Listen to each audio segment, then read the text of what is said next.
Herkese selam dostlar. Brawl Stars'ın taze bölümüyle karşınızdayım. Bugün ben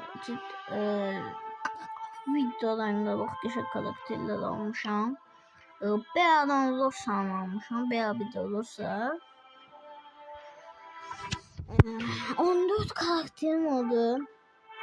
Bunun aşağıdan sonra Ames, Frank veya Stuart. O Frank'ı alacağım tabii için. En çok almak istediğim karakter yanıyordu da Frank.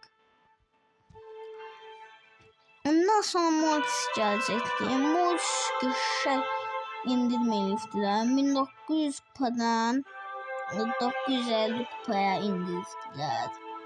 50% indirimliyiz. Şimdi başta kanalımız ise bu arada videodan evvel de yani bunları bu arada da şey çıkartmıştım, Wasabi gücü. Oynayak hesaplaşmadı. Hesaplaşmadan 10 kupa kazanmak oldu. Yani 10 etmek bir şey olur. Başlıyorum ya.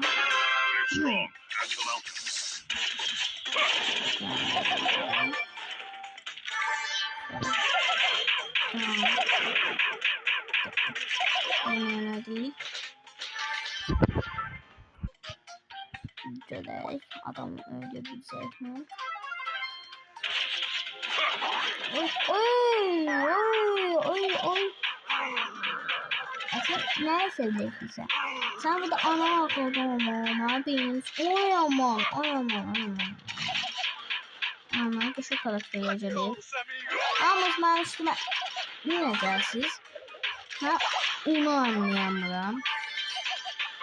Ama ben üstüme gelir. Ama Hamilton anasını bakacağım. Şimdi gelmiş El Primo oynayamıyorsun. Ben El Primo'nun çok hoşu oynayacağım. Bu adam şimdi ise oynadan mı El Primo?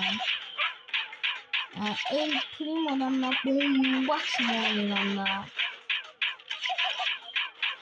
El Primo bir tane pis yanı var ki adamlar uzaktan dayanıp vurabilirler. Ama hamısı mənim üstümə niyə gəlir ki bunlar? Səncə oyda canlı apardı. Diyecəksən. Bunu bir daha öldürək. Koltuq götürərdim.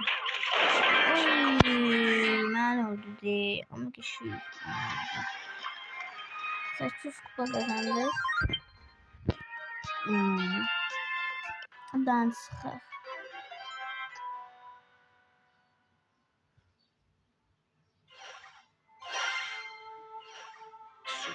Evet, kalenderi aldım.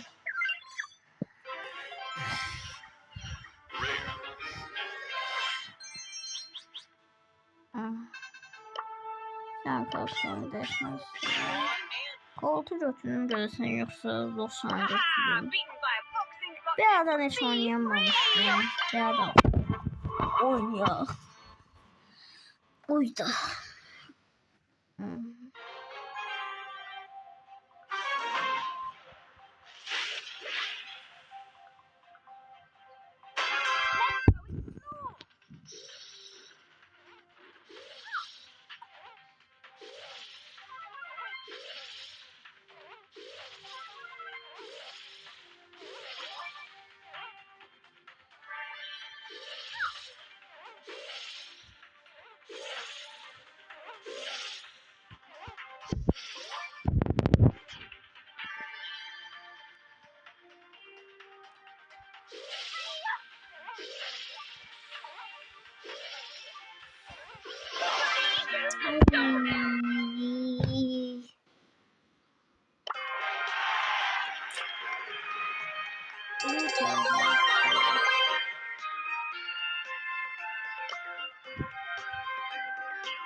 Poco deliysen. Sen kime Poco deliysen ala? Ay.